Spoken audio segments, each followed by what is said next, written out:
Welcome, and thanks for joining me today on Mortgage Manager Playbook, a podcast for sales leaders who want to improve their team's sales performance and originate more loans. I'm Pat Sherlock, your host. Today's topic is growing your mortgage business in 2025. I have the perfect expert on this important topic, and that is Roque. Rick is well known within our industry. His blogs are fabulous. I recommend for everyone to certainly link in with him and to receive his blogs. Rick is currently with NFM Mortgage Company as the head of new growth strategy. And previous to that, Rick had been with Cross Country and several other well-known mortgage companies. Hi, Rick. Hi, how are you? Thank you for having me on the show. I appreciate it. Well, I'm so impressed with your blogs, and I've been following you for years, and the last few of them have been really striking home with me. And so I want to talk about that topic today, but let's talk in the beginning. So I know you have a science background, but how did you get into the mortgage space? Yeah, I mean, probably just like many within the mortgage community, it was a family really business. My father, after he retired from the Air Force, really started a real estate company in the late 70s, mid Uh, 70s, and then later added on different mortgage services in the 80s and 90s. And so mortgage, real estate, and housing were always very much part of my ecosystem. I remember going to college where, I got my undergrad degree in electrical engineering, mhm. and I remember asking my father was asking me, like, whether or not I was going to go into real estate or mortgage. And I just said, look, Dad, the last thing I would want to do is to really end up where you are. And True. after 5 years working in technology and working in semiconductors, actually in chip manufacturing, I ended up starting a small technology company, a CRM company, and I Mhm. kind of went to an industry vertical that I knew, which was mortgage, right? Mhm. And the company was called SGI, and it was a company that I sold in 2000, end of 2004, 2005, Mhm. and I ended up sort of merging efforts with another pipeline management tool called PushMX software, which was a good software platform that was a bolt-on to Mhm. Calyx to kind of compete against Encompass. And then and then that ended up imploding with the market in '08. And so from there, I ended up transitioning over to Calyx software because Calyx really liked what I was doing. And there are very few people in technology or within the vendor space that really understands the mortgage workflow and the process. Right. And so I understood sort of the technology and I understand sort of the needs of the originator, which really sort of set me apart. And then after about 2.5 years at Calyx, I just felt that Point was not really innovating in the direction Mhm. that it needed to go. And as a result, I ended up leaving and starting kind of a consulting practice called Menlo. And so Mhm. Menlo since 2009 has been a business that I've had that effectively, raised capital for companies, did M&A for companies, Mhm. helped with compliance and workflow and implementation strategies, growth strategies, and so it's been really helpful. So I've had a variety of different arrangements with companies over the years, pretty much revolving, depending upon the market needs, pretty much revolving around M&A, growth, and acquisitions. Well, your story is similar to so many others, and it's nice to know that you moved back to our world because we always say we'll never go to it when our family's been involved with it, but we always seem to. Mm. So, talk about Rick a little bit, since you've been certainly well known for speaking in our industry, and of course your blogs that I've already mentioned. But talk about the challenges that you see that lenders should be addressing and aren't addressing. Well, it's a really good question because it depends on the lender, right? Most Mhm. lenders are fairly their capital structure and the experience of the leadership team is out of alignment with their growth efforts Mhm. and their growth objectives, right? Growth to some degree is perceived as kind of a commodity because it feels so easy to do. And the problem is when the market drives business our way, we feel like we're growing our company. We're Yeah. growing our company. And the reality is you're just on a surfboard riding the waves. And then when the wave, recesses, you're in panic mode. And a lot of leaders in our business tend to misunderstand success. They misunderstand the money that they receive, whether it was COVID money, 2020 and 2021, or the run-ups leading up to the '08 crash, or the Mm. little bursts of production in 2012 and 2000, 15, 16, 2019. It's like most companies tend to, and leaders tend to misjudge what's really driving their pipeline. And intentional growth is very it's difficult to do, and you look at companies, and the recipe in the blue book out there is very clear around ways you can grow in a down market. It's just that there's a lot of factors that just get in the way, and a lot of it's pride and ego, and Mhm. the money that I made before kind of enables me to block out advice or direction from people like me, or companies who have done it. So, but that's kind of where I think your original question was where do they get it wrong? Was that the question? Well, the question really ties together with what should they be focusing on versus what they Yeah, actually are. They're ignoring all the things that you're I talking think about, the which is biggest true. focus really has to be on just being realistic. I mean, really, just be very realistic. I was talking. Here's a perfect example, Pat. A mortgage company called me today from the Southeast, all excited, wanting to raise capital, wanting to grow, wanting to Hmm. attract a number of loan officers. We feel like we have something special, right? And I said, great, I'd love to learn. Maybe you do have something special. So let's peel the onion back.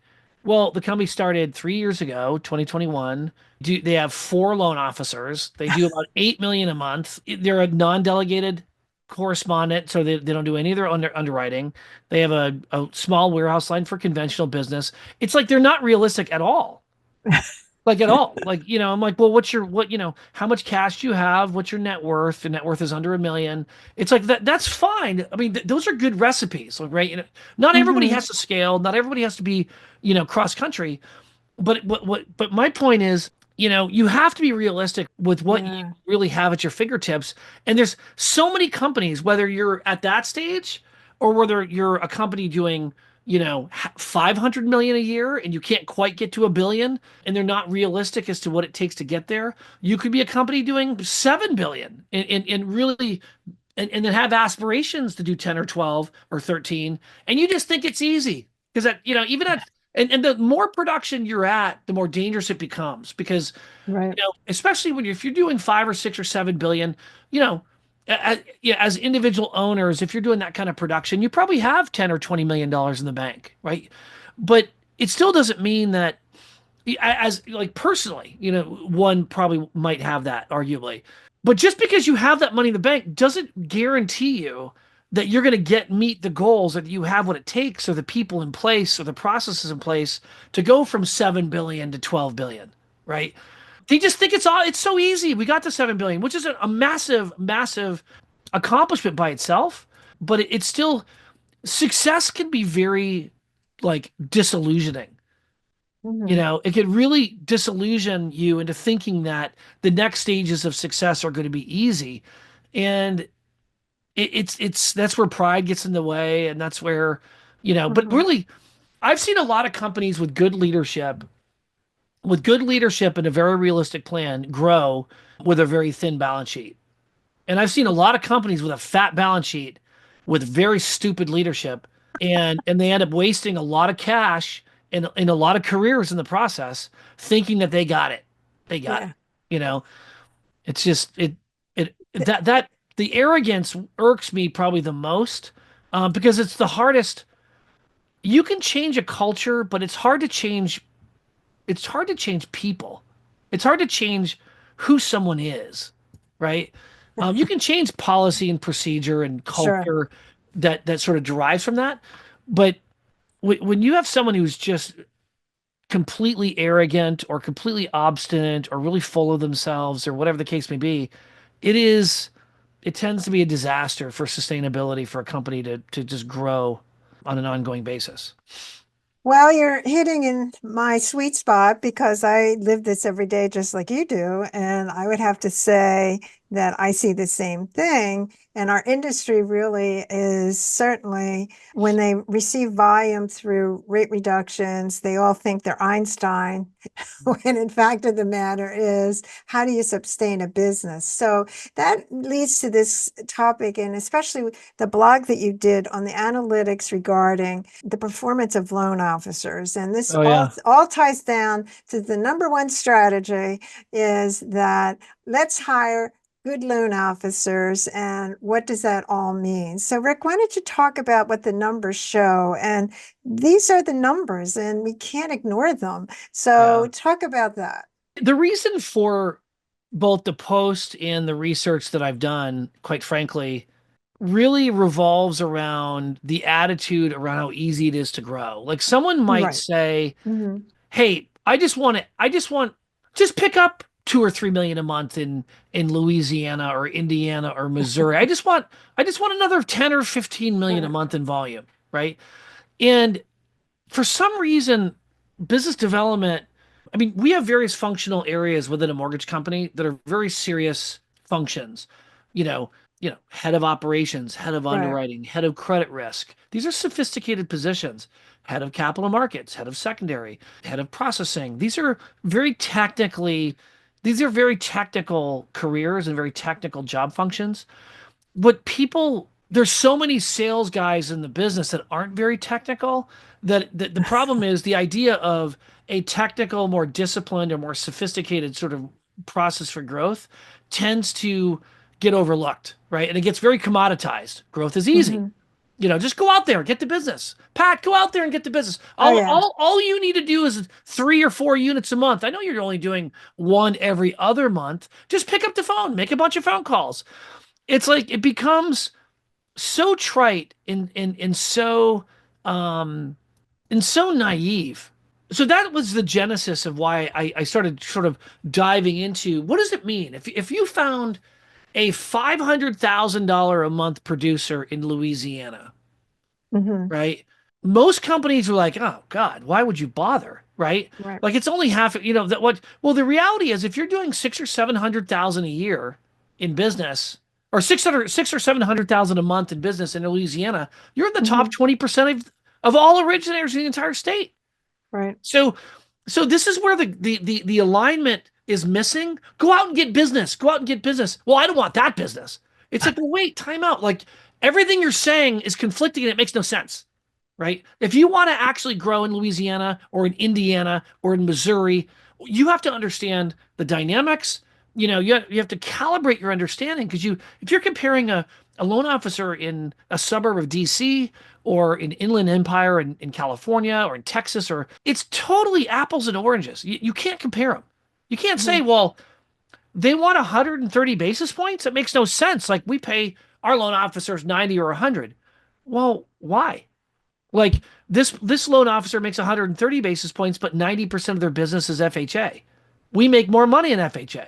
Oh, well, yeah, I Hmm. know, but they shouldn't be making that. Well, everybody makes that in that market, you know, and that's okay.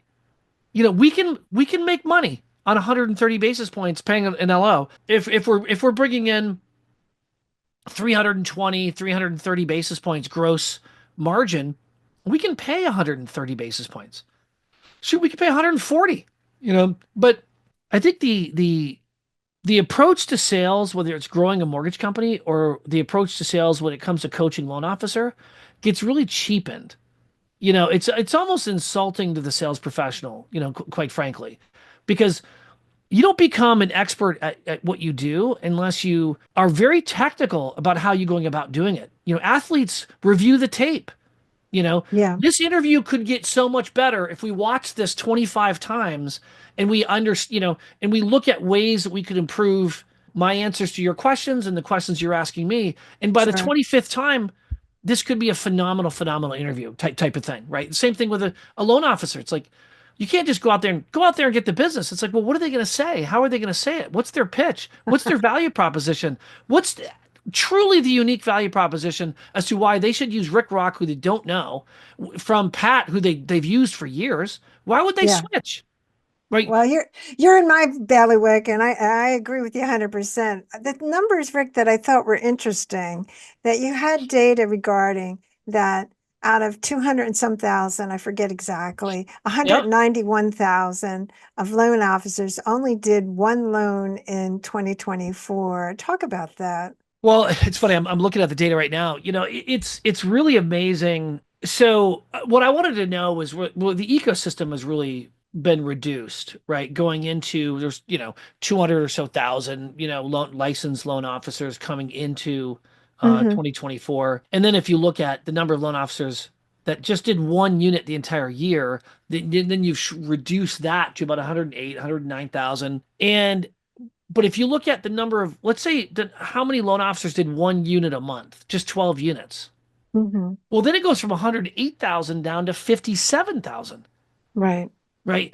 So from a recruiting standpoint, if Pat and Rick Rock are starting a mortgage company, we want to say like, hey, we're unique, we're different, we're going to grow, we got tons of capital, we have the licensing, we're going to grow.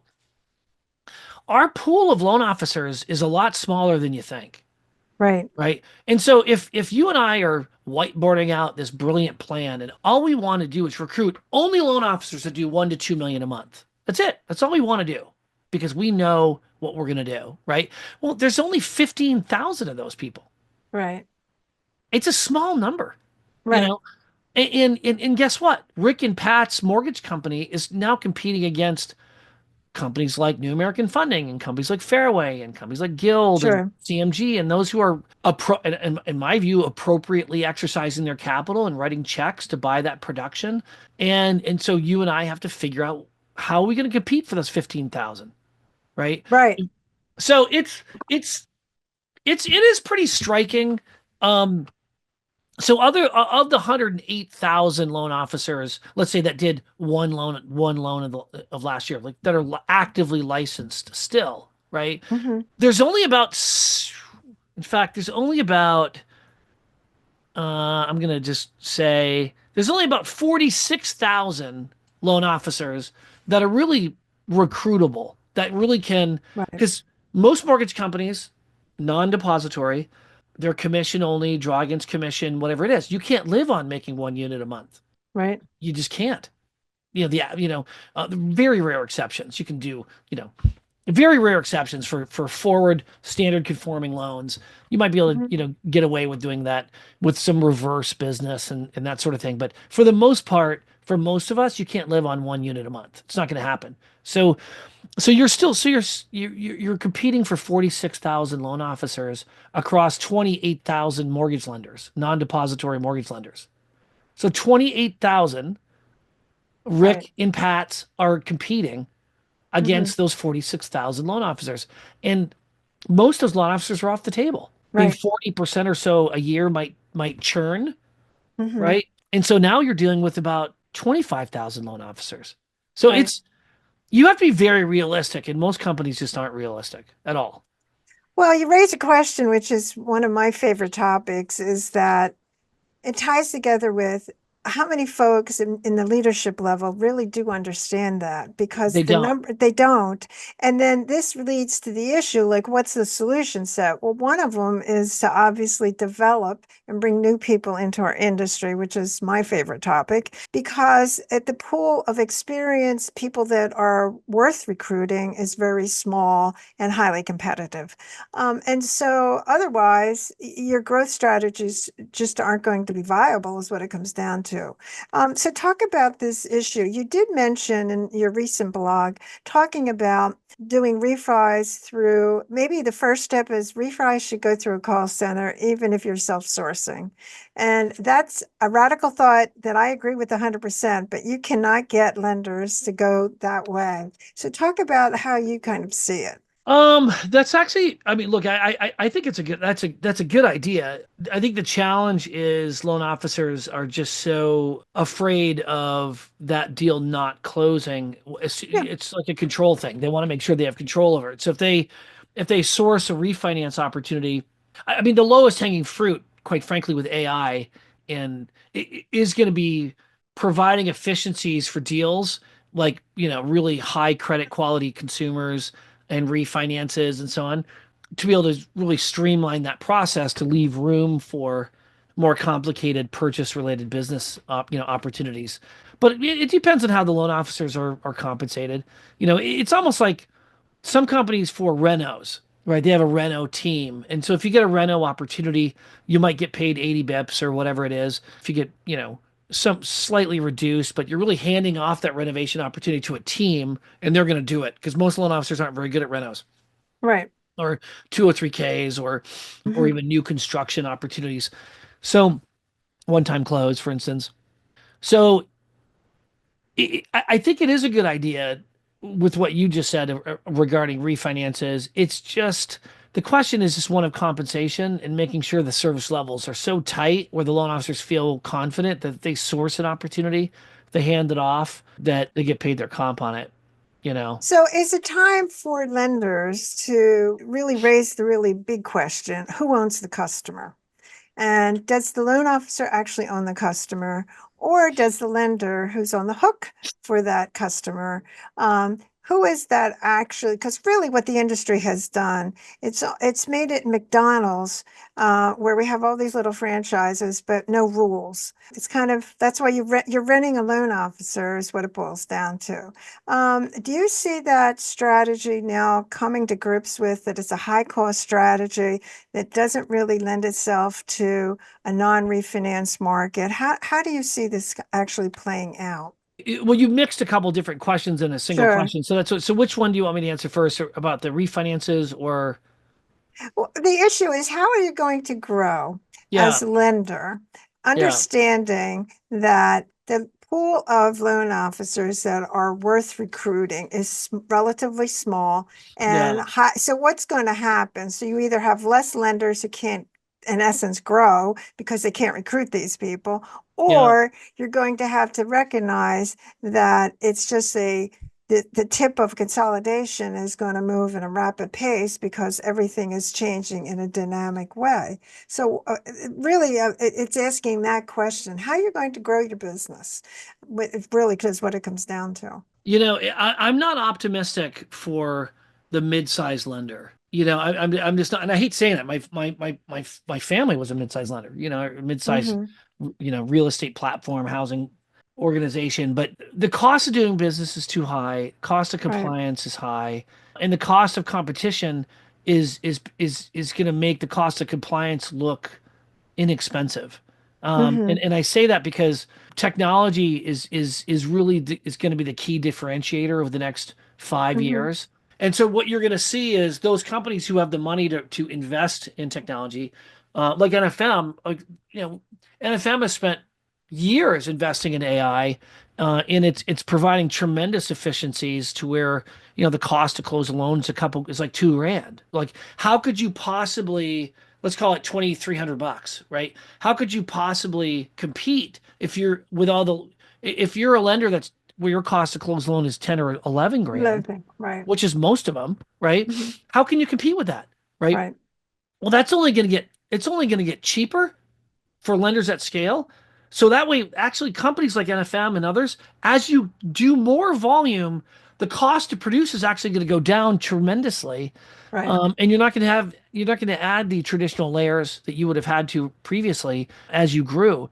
So companies who don't make those investments in technology won't reap those benefits, which is most of them, right? So that So, that lends itself to being a broker. I mean, that's what it's really well, saying. You're as a or yeah. what there is a trend that I'm seeing, and there's about I call them super brokers, but they're about I don't know about 24 to 25 lenders, the non-depository institutions Hmm. that in some cases are lenders, but all their volume still goes to UWM, but UWM or Rocket will do non-delegated correspondence, so they'll still close the loan in that lender's name. So Hmm. it looks like that they're closing the loan in their name, but all that is being done by UWM or Rocket, right? Right. So these lenders are becoming, in essence, retail organizations to these large wholesale platforms and correspondent platforms. So to your point, it's either you're going to be a broker or you'll be a part of these really really thin margin IMBs who are really just front end stores for Rocket and UWM, or Right. you'll be part of the consolidated IMB space. Yeah, I mean it's I'm not optimistic for there's gonna be a lot of and there's unfortunately I'm not saying there should be as a moral statement, just based on the economics and what technology is doing, there really should be a lot of consolidation. There's companies out there, again, that are just so completely unrealistic with Hmm. what they feel that they'd like to achieve in the years to come with the realities of the marketplace. They just don't understand it. Yeah, I agree with you completely. And I think just really over the last few months where everything was bet upon refinancing happening, and it doesn't look like this year that's going to happen. And so therefore their business model is really up for grabs there because it's not going to operate as a refinance driven business this year. So Rick, if you could share maybe a couple strategies that you think lenders should do to obviously grow their business this year, and obviously it does not look like it's going to be a refinance year. Yeah. I mean, honestly, depends on your capital position. I mean, if you're well Mm. capitalized, it's going to be, I would say if you're well capitalized or at least competitively capitalized, okay, I would focus on really immediate markets. You know, if I'm based in Fairfax, Virginia, the last thing I'm going to do is probably add a 2 million a month branch in Colorado or in New Mexico, right? Sure. Because the chances of losing that, I mean, the cost of acquisition is high, but the cost of losing a branch and the investment you put into a branch is high, and the risks are high. So I don't think in a market like this you're going to want to take those risks. I would draw a 200-mile radius around my company, and I'd hit Hmm. every single loan officer I possibly could as a recruiting strategy. As a sort of branding strategy, you have to really understand like what it is that really makes us unique, separate from like we have a great culture. I mean, do we like, are you really researching products that really could be, like not too many lenders are very aggressive on FHA, for instance. And there's a handful of companies, Village Capital being one, who is very aggressive on FHA, right? Because that's kind of their sweet spot. There are companies who are very aggressive and they're very comfortable with jumbo, right? If I were a mid-tier lender doing, 50, 60 million a month, for instance, I would focus on a 200-mile radius. I would try to Hmm. get as many loan officers as I could. I really sell the fact that, there's a leaner, less bureaucratic seat at the table kind of strategy that you wouldn't necessarily get going to a guild or a CMG. And as a result of the lack of infrastructure, could be a Yeah. little bit more flexible on compensation and on the pricing strategy.